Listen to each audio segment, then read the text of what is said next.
are you, sir? Very good, thank you. How are you, ma'am? Very fine, thank you. You are from? France. France. South of France. Marseille. It's Olympics nowadays in your country. Yeah. Yeah. Where everybody is enjoying that. Your first time in Kashmir? Yes, and first time in India. First time in India? Yeah. How you like it? Very good. What about Kashmir?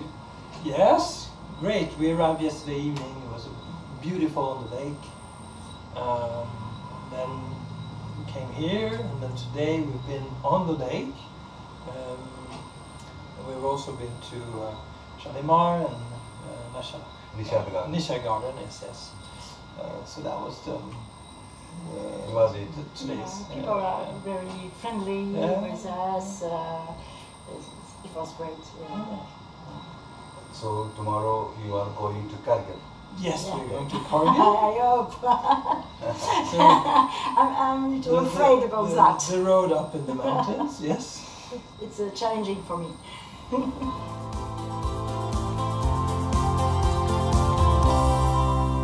Joli. Bah, joli, ouais. Il y a un truc qui m'interpelle un peu sur le Josie La Passe. Voilà, c'est écrit en anglais. Dis-moi. Alors, là, tu vois. 3000... Non, mais alors, je te dis 3536 mètres, blablabla, blablabla, Jammu Cachemire, blablabla. Et mais en bas, il y a écrit One of the most treacherous drives in the world. Treacherous. Treacherous. Oui, je le dis mal, mais en gros, je comprends que ça veut dire dangereux. Oui, c'est ça. Donc en fait, c'est ce qu'on va faire, c'est la traquée rousse, là. Tu veux qu'on fasse ça? Bah, on est bien obligé pour aller au Ladakh. Bah, il n'y a pas une autre route, par Manali? Bah, c'est pire. Donc on a le choix entre traquée rousse ou très traquée rousse, en fait. Bah non, parce que côté Manali, on monte directement à plus de 5000 mètres. Et en plus, il y a la mousson en bas son plein en ce moment là-bas. Oui. Donc, il vaut mieux quand même faire la Josie La Passe. Et qui est déjà traquée rousse. On va voir. Je suis pas tout à fait sûre, là, du plan. Bon, on verra. Ok, merci. Ce matin, Valérie est un peu inquiète, mais on va essayer quand même d'arriver pour 13h à l'entrée du col à Sonamarg.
Au retour.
Mais finalement, je l'ai fait, Josy La Passe.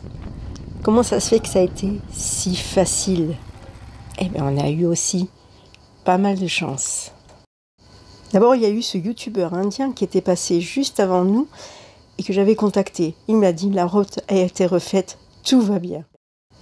Il y a eu des travaux d'aménagement, la route est beaucoup plus large et donc en moto, ça va bien se passer. Évidemment, sur les réseaux, on n'avait vu que les vidéos qui montraient le pire, mais pas ce nouvel aménagement. Et ça, c'était une grande chance pour nous, parce que j'avais très peur. Alors, merci à toi, Ayush, et bon ride. La deuxième bonne nouvelle, et surtout la très importante, le matin même, nous avions appris sur le site Drass Online que les camions descendants seraient arrêtés entre 13h et 15h. Ça nous laissait une petite fenêtre pour parcourir cette route réputée extrêmement dangereuse de par cette circulation intense et ce nombre de camions. Nous allions avoir la route pour nous pendant 2 heures. Alors autant dire qu'on était vraiment impatients de la faire et surtout d'arriver à 13h. Nous n'aurons pas autant de chance au retour, mais ça, vous le verrez dans les épisodes suivants. Alors, mission réussie, mais la route n'est pas terminée, on a encore pas mal de chemin pour rejoindre Kargil.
Je suis finie.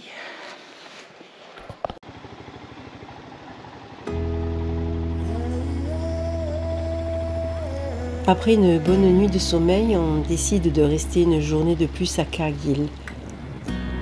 On va aller visiter la vallée de la Sourou et ensuite celle de Zanskar. Après ce 4e jour de roulage en Inde, une conclusion s'impose. On ne peut pas faire plus de 200 km par jour. Ça nous prend 6 à 8 heures sans compter les pauses. Pourquoi ? Par rapport à tous ces travaux et ces routes qui sont régulièrement entretenues par les BRO, Border Roads Organization, ou plutôt, comme dit Oli, Border Roads Organization. Ces hommes et ces femmes sur les bords de route qui travaillent non-stop, avec parfois des enfants autour d'eux. C'est un travail de forçat, les routes sont endommagées à cause de la fonte des glaciers. Ce sont des voies de communication importantes. Ils ont vraiment beaucoup de courage. Mais cela n'enlève à rien la beauté de cette vallée verdoyante.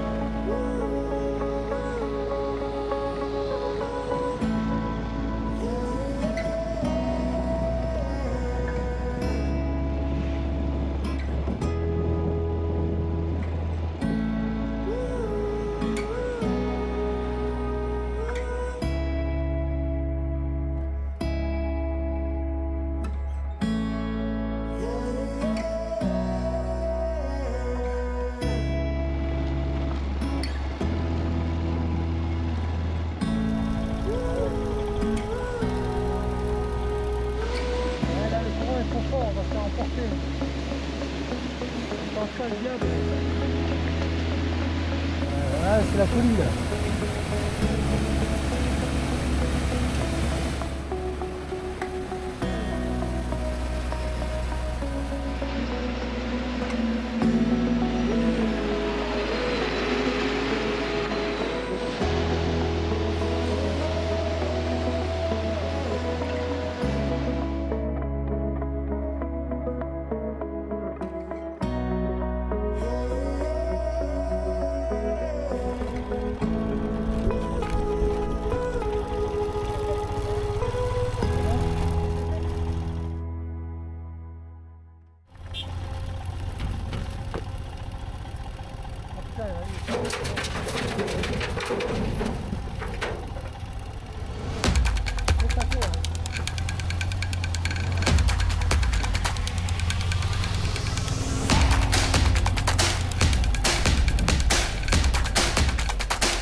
Alors donc là on est sur un camping de bord de la rivière Sourou qui part de Kargil et qui va vers l'est, enfin, plus exactement qui vient vers Kargil parce que c'est la fonte des glaciers situés plus haut, notamment le mont Toun de plus de 7000 mètres. On a voulu s'approcher mais malheureusement on a été arrêté par un passage très délicat d'eau avec beaucoup de courant, donc on a fait demi-tour. On va donc pas pouvoir aller à Zanskar, on retourne à Kargil. Essaye. Non, mais arrête de filmer maintenant. Ça changera rien. 2 minutes nulle part là. Bah, essaye si tu as ta béquille. Quoi, c'est quoi? Oui, non, ça peut pas être ta béquille. Non, c'est la batterie. C'est pas super en forme, mais là, elle a pas aimé. Je sais pas quoi, mais...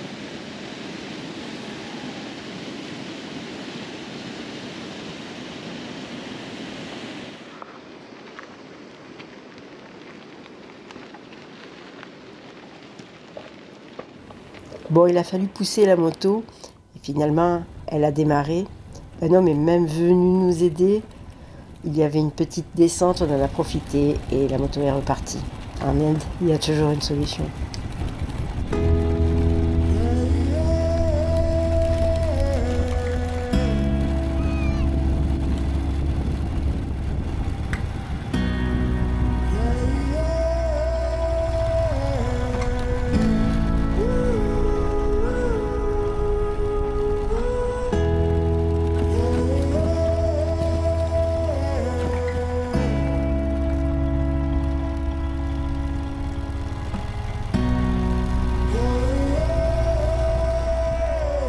Bon, je crois qu'il est temps d'aller prendre une bonne douche.